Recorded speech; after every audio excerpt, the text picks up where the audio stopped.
À l'occasion de mon 27e anniversaire, la pièce sentait l'argent. Verre en cristal, parfum, rire qui ne m'appartenait pas. Mon grand-père a levé sa coupe de champagne et a souri. Comment comptes-tu dépenser les 3 400 000 € de ton fonds fiduciaire, Evelyne? Le monde a basculé. J'ai cligné des yeux, une fois, deux fois. Quel fonds fiduciaire? La fourchette a cessé de tinter. La main de ma mère s'est figée en plein geste. La gorge de mon père a bougé comme s'il avait avalé une pierre. Puis papy est redevenu calme, comme toujours. Où est passé l'argent? Ces questions ont fendu l'air. Et dans ce silence, sous les lustres et les faux sourires, j'ai réalisé que ce dîner n'était pas une célébration. C'était une exécution. Je m'appelle Evelyne Dubois. Et jusqu'à cette nuit-là, je pensais connaître ma famille. J'ai grandi en croyant que le succès se mesurait au silence. Souris à table. Ne pose pas trop de questions. Et ne parle jamais d'argent. Je vivais maintenant à Paris, loin de leur parquet ciré et de leurs voitures de luxe, travaillant comme graphiste indépendante depuis un petit appartement dans le 18e arrondissement. Les murs s'écaillaient, les tuyaux sifflaient, mais c'était chez moi. Je passais des nuits à esquisser des logos pendant que la ville bruissait dehors, le café refroidissant à côté de factures en retard. Mes parents, Jacques et Valérie, vivaient à 20 minutes de là, à Neuilly-sur-Seine. 4 chambres, une piscine, une Tesla pour chacun. Nous parlions, mais jamais de choses sérieuses. Les appels commençaient par « Comment va le travail ?» et se terminaient avant que je puisse répondre. La dernière fois qu'il m'avait fait une surprise, c'était à ma remise de diplôme universitaire. J'avais monté sur scène avec 70 000 € de prêts étudiants et un diplôme que j'avais obtenu seul. Ils m'avaient serré dans leurs bras, m'avaient tendu un paquet emballé et m'avaient dit « Nous sommes si fiers ». À l'intérieur se trouvait un livre à couverture rigide, La littératie financière pour jeunes adultes. J'ai souri pour les photos. Cette nuit-là, j'ai pleuré au-dessus de l'évier, réalisant qu'ils n'avaient pas prévu de m'aider. Pourtant, j'ai continué à travailler dur. Je payais mon loyer, sautais des dîners, prenais tous les petits boulots indépendants que je pouvais trouver. Quand des amis postaient des photos de vacances, je riais. Un jour, disais-je. Un jour, j'aurai assez pour respirer. Une semaine avant mon 27e anniversaire, mon patron m'a appelé dans son bureau vitré. Son visage a tout dit avant qu'il ne parle. Je suis désolé, Evelyne. Nous réduisons nos effectifs. J'ai emballé mes affaires, pris le bus pour rentrer, et me suis assise sur mon canapé avec Marion, ma colocataire, mon ancre, ma seule constante depuis 2 ans. Tes parents vont t'aider, n'est-ce pas, a-t-elle demandé. J'ai ri, amère et creuse. Ils me suggéreront probablement une application de budget. Cette nuit-là, j'ai appelé quand même. Maman, j'ai perdu mon emploi. Oh, c'est dommage, chérie, a-t-elle dit, son clavier cliquant en arrière-plan. Mais tu t'en sortiras. Tu t'en sors toujours. Je suis en retard sur le loyer, maman. Je ne sais pas comment. Eh bien, peut-être que cela t'apprendra à mieux économiser. De toute façon, nous faisons des réservations pour ton dîner d'anniversaire. L'atelier Crène à 19h30. Ne sois pas en retard. Maman, cet endroit coûte 300 € l'assiette. Elle a ri. Ne sois pas radine, Evelyne. C'est ton anniversaire. Habille-toi bien. La ligne a coupé avant que je puisse dire au revoir. J'ai fixé mon reflet dans l'écran sombre de la télévision. Yeux fatigués, pointe fourchue, rouge à lèvres estompées. 300 € l'assiette, ai-je murmuré. C'est la moitié de mon budget course. Marion a levé les yeux du canapé. Tu n'es pas obligé d'y aller. Si, je le suis. Dans ma famille, sauter un dîner est pire que le blasphème. Alors, j'ai entouré la date sur le calendrier. Comme les gens marquent le jour où ils feront face à un peloton d'exécution. La semaine a traîné vers mon anniversaire comme une lente fuite. J'ai essayé de rester occupé à envoyer des CV, à mettre à jour mon portfolio, mais les emails de rejet s'accumulaient plus vite que je ne pouvais les ouvrir. Mon compte d'épargne est passé sous les 4 chiffres. Chaque bruit du couloir me faisait sursauter, m'attendant à moitié au cou du propriétaire. Vendredi, j'avais cessé de dormir. Marion m'a trouvé à 2 heures du matin, toujours penché sur mon ordinateur portable. Eva, va te coucher, a-t-elle dit doucement. Je ne peux pas. Si j'arrête, j'y penserai. À quoi? À ce dîner. Eux agissant comme si tout était parfait pendant que je m'effondre. Elle m'a serré l'épaule. Alors fais en sorte que ce soit la dernière fois qu'il te traite comme ça. Je ne savais pas encore ce qu'elle voulait dire, mais ces mots sont restés. Samedi est arrivé, lumineux et vif. Je me suis tenu devant mon placard, fixant les trois mêmes options. Jean trop délavé, un blazer auquel il manquait un bouton, et une robe noire que j'avais achetée 3 ans auparavant pour un entretien d'embauche. J'ai choisi la robe. Elle me convenait encore, plus ou moins. Dans le bus pour le restaurant, j'ai regardé les gens à travers la fenêtre, des touristes riant, des couples se tenant la main, un enfant léchant une glace qui coulait sur son bras. J'enviais la simplicité de leur moment. L'atelier crâne scintillait de verre et d'or. Mes parents étaient déjà assis quand je suis arrivé. Ma mère dans une robe de soie rouge. Mon père dans son costume bleu marine sur mesure. La table brillait de verre à vin et d'argenterie dont je ne connaissais pas le nom. Joyeux anniversaire, ma chérie. Maman m'a fait un baiser aérien, son parfum si fort qu'il m'a fait piquer les yeux. Papa a souri. Tu as l'air fatigué. Semaine difficile. J'ai perdu mon emploi, ai-je dit doucement. Il a hoché la tête comme si j'avais mentionné la météo. Ça arrive, tu te relèveras. Ils se sont lancés dans des histoires sur leur voyage en Europe, la fonction de pilote automatique de la nouvelle Tesla, un projet de rénovation pour la salle de bain d'amis. Mes mots se sont dissous dans le bruit. Je continuais à regarder la porte, comptant les minutes. Je devais me sentir célébré, mais je me sentais comme un accessoire dans leur tableau parfait. Puis la porte s'est ouverte. Une vague de surprise a traversé la pièce quand mon grand-père est entré. Robert Dubois, aux cheveux argentés, grand, chaque pas mesuré. Le maître d'a failli trébucher en essayant de l'escorter. Le sourire de ma mère a vacillé. « Papa, qu'est-ce que tu fais ici ?» a-t-elle demandé, la voix une octave trop haute. « Je célèbre ma petite fille, bien sûr. » Ses yeux ont trouvé les miens. « Joyeux anniversaire, Evelyne. » Il m'a serré dans ses bras, une étreinte réelle, solide, chaleureuse, et j'ai senti la première respiration que j'avais prise de toute la nuit. « Je ne savais pas que tu venais, ai-je dit.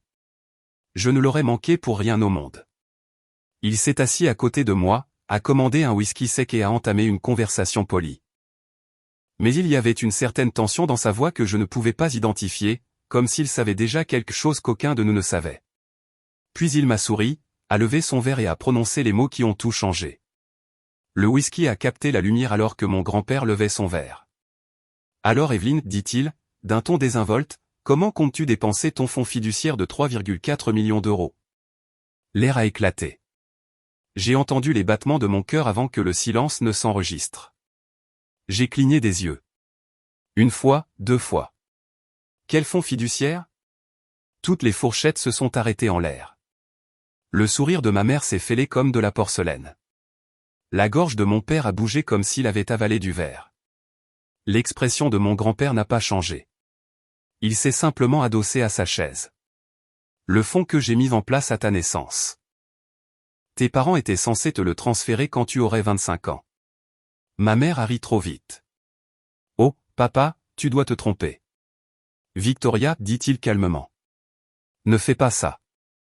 C'était la première fois de ma vie que je la voyais se figer.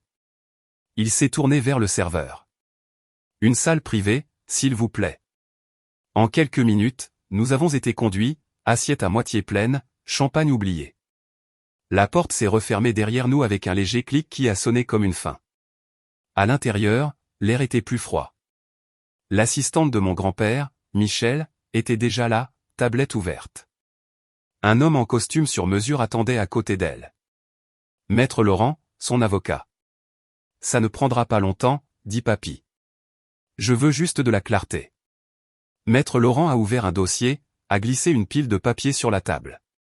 Mademoiselle Dubois, voici le compte fiduciaire créé à votre nom. Dépôt initial d'1 million d'euros. La valeur actuelle, compte tenu de la croissance du marché, devrait être d'environ 3,4 millions d'euros. Mes doigts ont plané au-dessus du papier. Devrait être, a-t-il acquiescé d'un air sombre. À partir de ce matin, le solde est de 200 000 euros. Ces mots m'ont frappé de plein fouet. 200 000 euros. 25 ans d'économie, d'investissement, d'intérêt, partis en fumée. Le regard de papy n'a pas quitté mes parents. Expliquez. Papa s'est essuyé le front. Nous en avons utilisé une partie juste pour couvrir l'hypothèque lorsque le marché s'est effondré. Une partie? La voix de papy est restée calme. C'est plus de 3 millions d'euros, Jacques. Les mains de maman tremblaient autour de sa pochette. Nous le gérions pour son avenir. Nous ne voulions pas qu'elle le gaspille. J'ai ri, un rire court, aigu, laid. Vous voulez dire comme le gaspiller pour le loyer, les prêts étudiants ou la nourriture? Maman s'est tournée vers moi, les yeux vitreux. Chérie, nous ne voulions que ce qu'il y a de mieux pour toi. Vous m'avez offert un livre sur l'éducation financière pour ma remise de diplôme, ma voix s'est brisée, pendant que vous vidiez mon compte. Papy a levé la main. La pièce est redevenue silencieuse. Assez. Il s'est tourné vers Michel. Liste les retraits. Elle a lu, sa voix mécanique. Remboursement d'hypothèque, 450 000 euros. Achat de véhicule, 2 Tesla Model S, 280 000 euros. Rénovation de la maison, 320 000 euros. Investissement dans l'immobilier de Valérie Dubois, 500 000 euros. Perte totale du marché. Chaque ligne était un nouveau coup. Puis elle s'est arrêtée. Achat d'une propriété à Saint-Tropez, 1,8 million d'euros. Actuellement enregistré sous Jacques et Valérie Dubois. Je les ai fixés. Une maison de plage. Le visage de mon père s'est relâché. C'était un investissement. C'était du vol, a dit papy calmement. À votre propre fille. Personne n'a parlé. Le seul son était le faible bourdonnement du ventilateur. Finalement, papy a repoussé sa chaise. Donnez-moi les clés. Les yeux de maman ont cherché sa pochette. Elle a hésité, puis a sorti un petit trousseau de clés, 2 clés et un badge. Sa main tremblait alors qu'elle les posait sur la table. Papy les a glissées vers moi. Ce sont les tiennes. 2 ans de retard. Elles étaient encore chaudes de sa paume quand je les ai prises. Mes clés, mon appartement, ma vie qui m'avait été cachée. Maman a commencé à pleurer, des sanglots doux et calculés. S'il te plaît, papa, ne fais pas ça. Nous sommes une famille. Une famille ne vole pas une famille, a-t-il dit. Vous aurez des nouvelles de mes avocats demain. Ils ont quitté la pièce lentement, comme si la gravité avait doublé. La porte s'est refermée, et l'air est devenu plus léger, mais plus vide. Papy s'est tourné vers moi. Evelyne, je ferai faire un audit complet. Ils feront face à des conséquences légales. Mais la décision de porter plainte, c'est la tienne. J'ai regardé les clés, le métal froid sur ma peau. Pendant des années, j'avais mendié des miettes d'approbation. Maintenant, je tenais la preuve que leur amour avait un prix. J'ai besoin de temps, ai-je murmuré. Prends-le, a-t-il dit. Mais sache ceci, ils avaient l'intention de s'enfuir. Michel a trouvé des billets pour le Costa Rica achetés il y a 3 jours. Ma poitrine s'est serrée. Ils sont venus dîner en sachant que c'était un adieu. Il a hoché la tête, et ils ont souri en le faisant. Cette nuit-là, j'ai quitté le restaurant avec les clés dans ma poche et une tempête dans ma poitrine. Dehors, les lumières de la ville se brouillaient dans le brouillard. Marion m'attendait quand je suis rentré. Quand je lui ai tout raconté, elle m'a regardé comme si je venais de réciter un rapport de scène de crime. Ils t'ont volé, a-t-elle murmuré. Pas seulement de l'argent, ai-je dit. Des années. J'ai regardé par la fenêtre la ville endormie et j'ai senti quelque chose se briser et quelque chose d'autre commencer. Je n'allais pas crier. Je n'allais pas supplier. J'allais tout reprendre, tranquillement. 3 jours après ce dîner, j'ai été convoqué au bureau de mon grand-père, une tour de verre au centre-ville qui semblait pouvoir fendre le ciel. J'avais à peine dormi depuis la nuit de la révélation. Les mots, ils avaient l'intention de s'enfuir, tournaient en boucle dans ma tête. Chaque fois que je fermais les yeux, je voyais la main tremblante de ma mère laisser tomber les clés. Le silence de mon père qui sonnait comme un aveu. Quand je suis arrivé, Michel attendait déjà dans le hall, impeccable comme toujours, tablette à la main. Ils sont là, a-t-elle dit doucement. Robert voulait que tu sois présente. Mon estomac s'est serré. Les deux, a-t-elle hoché la tête. Ils sont venus négocier. Négocier ? Ce mot avait un goût étrange. L'ascenseur s'est ouvert au dernier étage, mur de verre, fauteuil en cuir, la légère odeur de cèdre et de vieille richesse. Papy était assis derrière son bureau, posture droite, main jointe. En face de lui étaient assis mes parents. Papa avait l'air d'avoir 10 ans de plus. Maman essayait de sourire, mais le brillant sur ses lèvres se craquait au coin. Evelyne, dit Papy, d'une voix calme, assieds-toi. Je me suis assise en face d'eux.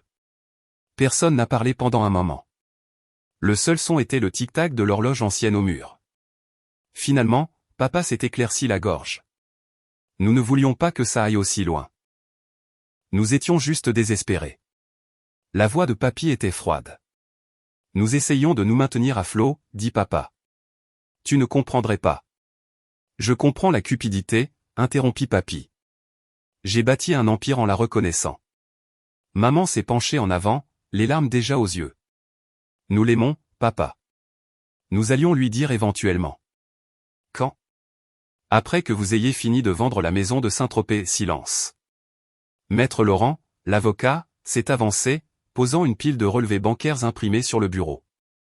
L'audit judiciaire est terminé, a-t-il dit. Chaque transaction tracée, chaque propriété connectée. Nous avons récupéré environ 2 millions d'euros grâce à des saisies d'actifs et des ventes forcées. Mon père s'est frotté les tempes. 2 millions?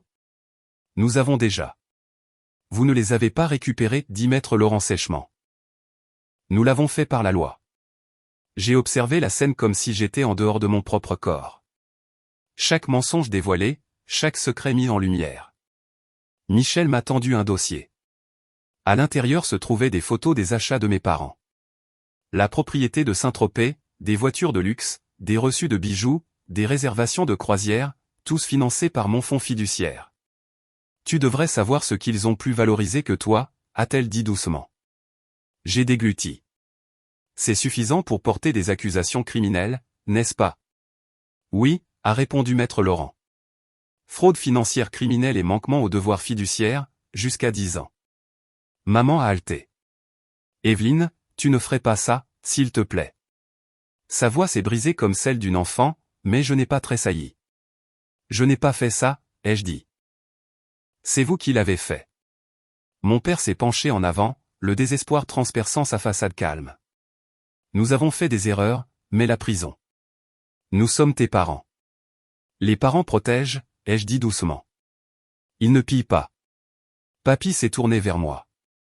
C'est ton choix, ma chérie. La pièce s'est brouillée autour de moi, l'horizon derrière la vitre, les papiers, les mains tremblantes en face du bureau. J'ai pensé à 27 ans de dîner où je souriais à travers le silence, à des prêts étudiants que j'avais payés avec des nouilles instantanées et des heures supplémentaires, à des anniversaires où ils envoyaient des fleurs mais pas d'amour. J'ai croisé le regard de ma mère. Vous m'avez laissé sans rien. Maintenant, vous n'avez que ça.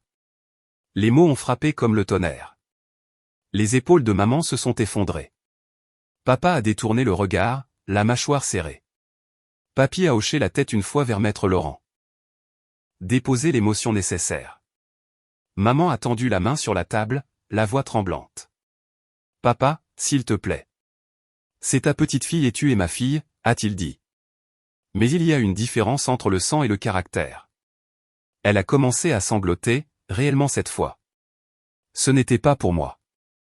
C'était pour tout ce qu'il perdait. Pendant que les avocats finalisaient les papiers, je me suis levé et j'ai marché jusqu'à la fenêtre. La ville s'étendait en contrebas, grues, voitures, le lampeau des gens qui vivent leur vie. J'ai appuyé ma main sur la vitre, le froid m'ancrant. Pour la première fois depuis des années, je ne me sentais pas petite. Derrière moi, j'ai entendu Papy dire, clé, acte, compte, tout transféré à Evelyne, avec effet immédiat. Quand je me suis retourné, Michel m'a tendu une fine enveloppe. Ce sont vos documents de propriété. Le 16e arrondissement est entièrement à votre nom maintenant. J'ai hoché la tête. Merci. Maman a murmuré quelque chose, sa voix à peine audible. Tu le regretteras. Je l'ai regardé. Vraiment regardé. La femme qui m'avait appris à garder ma voix douce, mes besoins plus petits, ma valeur liée à l'approbation. Non, ai-je dit, pour une fois, je ne le regretterai pas. Ils sont partis peu après, escortés par la sécurité. La porte s'est refermée. Le silence qui a suivi n'était plus lourd. Il était propre. Papy s'est levé lentement, marchant vers moi. Tu as fait ce qu'il fallait. Je ne me sens pas bien, ai-je admis. La justice fait rarement du bien, a-t-il dit, mais elle est nécessaire. Il a posé une main sur mon épaule, ferme et stable. Tu n'es plus seule, Evelyne. Tu ne l'as jamais été. Cette nuit-là, je suis allé voir l'appartement, celui où je n'avais jamais été autorisé à entrer. Le 16e arrondissement était calme, tout de verre et d'acier et de vue sur la baie. Le portier a immédiatement reconnu mon nom. Monsieur Dubois a dit que vous viendriez. Quand j'ai déverrouillé la porte, l'odeur de bougie chère m'a frappé en premier. Tout était arrangé, ton neutre, comptoir en marbre, une table basse, un livre sur le design moderne, la vie d'un étranger meublé avec mon argent. J'ai erré dans les pièces, mes doigts frôlant les murs, les meubles, les preuves. Sur le comptoir, un dossier de location, les noms des locataires, les dépôts de loyer. Mes parents collectaient de l'argent depuis des années. Je me suis effondré sur le canapé et j'ai ri, un son brut. Puis le rire a éclaté en larmes. Plus de chagrin, mais une libération. Marion est arrivée 20 minutes plus tard, tenant des plats à emporter. Tu es vraiment là, a-t-elle murmuré, les yeux écarquillés. Je suis à la maison, ai-je dit. Elle a regardé autour d'elle, a souri. Alors, comment se sent la justice? Silencieuse, ai-je dit, et plus lourde que je ne le pensais. Nous avons mangé assises par terre, cartons étalés comme autrefois. À travers les fenêtres, la baie scintillait des lumières de la ville. Quelque part derrière moi, les clés brillaient sur le comptoir, un rappel de tout ce qui avait été volé et de tout ce que j'avais repris. Avant de me coucher, j'ai envoyé un SMS, Papy est installé. Merci de t'être battu quand je ne pouvais pas. Sa réponse est arrivée 1 minute plus tard. Tu l'as toujours pu, Evelyne. Tu avais juste besoin de preuves. J'ai fixé ce message jusqu'à ce que l'écran s'assombrisse. Preuve de ce qu'ils avaient fait et de ce que j'étais devenu. 1 mois s'est écoulé avant que je puisse dormir sans me réveiller au milieu de la nuit en m'attendant à ce qu'un autre secret refasse surface. Mais l'enquête a progressé rapidement. Les actifs de mes parents, les 2 Tesla, la maison de Saint-Tropez, même l'abonnement au club de golf, ont été liquidés. Les bénéfices ont été reversés sur mon compte à mon nom, où ils auraient toujours dû être. Ils ont emménagé dans un motel en bord de route à Bobigny. Papy m'a dit d'une voix calme, il paie des restitutions. 500 € par mois. Ordonné par le tribunal. Je n'ai pas ressenti de joie quand il l'a dit. Juste un équilibre. Je me suis installé dans l'appartement du 16e arrondissement. Chaque matin, le brouillard roulait sur la baie comme un souffle. Je m'asseyais sur le balcon avec un café, un ordinateur portable ouvert, travaillant à nouveau en freelance. Les clients venaient vite, des références du réseau de Papy, des startups qui avaient besoin de branding. Pour une fois, je ne me débrouillais pas. Je construisais. Marion venait tous les week-ends. Nous accrochions de l'art, déballions des cartons, faisions de l'endroit le nôtre. Tu réalises, a-t-elle dit un jour en riant. Tu pourrais acheter tout cet immeuble maintenant. Je ne veux pas posséder plus de choses, ai-je dit. Juste plus de paix. Les semaines sont devenues des mois. Mon nom était sur tout maintenant. Compte bancaire, titre, acte. Mais ce n'était pas l'argent qui me calmait. C'était la propriété de ma vie. Un soir, Papy m'a invité à dîner. Il avait l'air plus fragile mais plus léger, comme si un poids s'était envolé. Tu as fait ce que je ne pouvais pas, m'a-t-il dit. Tu as tracé une ligne. J'ai souri. Tu m'as appris comment. Cette nuit-là, en rentrant en voiture à travers la ville, je suis passé devant le restaurant où tout a commencé. À travers la vitre, des gens riaient, trinquaient, inconscients de la rapidité avec laquelle une famille peut se fracturer à cause de la cupidité. Je ne me suis pas arrêté. Certains chapitres méritent de rester clos. Finalement, j'ai appris que le sang ne signifie pas toujours la loyauté. Mes parents ont volé mon avenir et ont appelé cela de l'amour. Mais je l'ai repris pièce par pièce, tranquillement, légalement, complètement. Maintenant, quand je regarde la baie, je ne vois pas ce que j'ai perdu. Je vois ce que j'ai reconstruit. Si jamais vous avez été trahi par les personnes en qui vous aviez le plus confiance, rappelez-vous ceci. Vous pouvez toujours recommencer, plus fort qu'avant. Et si des histoires comme la mienne vous touchent de près, restez avec moi. La prochaine pourrait vous sembler inconfortablement familière. Abonnez-vous et ne regardez pas en arrière, répétait une voix dans ma tête. Ce n'était pas la voix de mon grand-père, ni celle de Marion, mais la mienne, enfin retrouvée. Le nouveau chapitre de ma vie s'écrivait au rythme de mes pas sur les parquets impeccables de mon appartement parisien.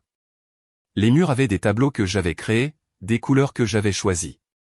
J'avais enfin le luxe d'avoir de l'espace pour mon atelier, un coin dédié à mes croquis et à mon ordinateur, avec une vue imprenable sur les toits de Paris. Un matin, alors que je sirotais mon café sur le balcon, l'air frais et la douce mélodie de la ville m'enveloppant, mon téléphone a vibré. C'était un message de Michel, le jugement est prononcé. Jacques et Valérie Dubois ont été condamnés à rembourser intégralement les sommes détournées et à une période de sursis probatoire de 5 ans. La propriété de Saint-Tropez, ainsi que tous les autres biens acquis avec votre fonds, ont été vendus et les fonds reversés sur votre compte. J'ai relu le message plusieurs fois. Le mot condamné résonnait étrangement. Je n'ai pas ressenti de joie triomphante, juste un soulagement froid. C'était terminé. J'ai posé mon téléphone et j'ai regardé la ville s'éveiller. Les bus rouges passaient en bas, les gens se pressaient dans les rues, chacun avec sa propre histoire. Mon histoire était maintenant une histoire de renaissance. J'avais repris mes projets de freelance avec une nouvelle énergie. Grâce au réseau de Papy, les clients ne manquaient pas, des startups innovantes aux maisons de mode cherchant une identité visuelle moderne. Je ne courais plus après le travail, je le choisissais. Je créais pour le plaisir, pour la passion, pas par nécessité. Marion venait souvent me voir. Nous passions des soirées à cuisiner, à rire, à parler de tout et de rien. Une fois, elle a regardé autour d'elle, les yeux brillants. Tu réalises, Evelyne, tu pourrais acheter tout cet immeuble maintenant. J'ai souri. Je ne veux pas plus de choses, Marion. Juste plus de paix. Et c'était vrai. La richesse que j'avais retrouvée n'était pas celle des millions sur mon compte, mais celle d'une liberté chèrement acquise. Les semaines se sont transformées en mois, puis en une année. Mon nom figurait sur tous les documents importants, compte bancaire, titre de propriété, acte. Mais ce n'était pas l'argent qui m'avait apporté la stabilité. C'était la maîtrise de ma propre vie. J'avais appris à me faire confiance, à écouter mon intuition, à ne plus me laisser dicter ma conduite par la peur ou le désir d'approbation. Un soir, Papy m'a invité à dîner dans un petit bistrot qu'il aimait bien, loin des fastes de l'atelier Crène. Il semblait plus frêle, mais un poids avait visiblement été levé de ses épaules. « Tu as fait ce que je n'ai pas pu faire », m'a-t-il dit, son regard posé sur le mien. « Tu as tracé une ligne. » J'ai souri.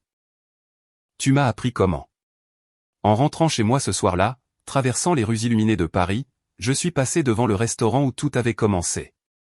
À travers les vitres, des gens riaient, trinquaient, inconscients de la rapidité avec laquelle une famille peut se fracturer à cause de l'avidité.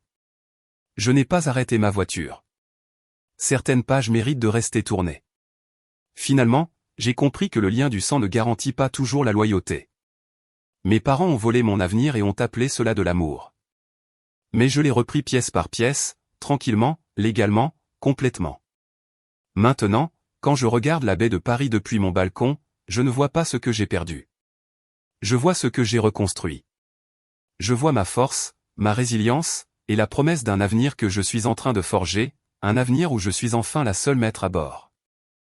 C'est une sensation incroyable, cette liberté d'être soi-même, de vivre selon ses propres règles, sans les ombres du passé.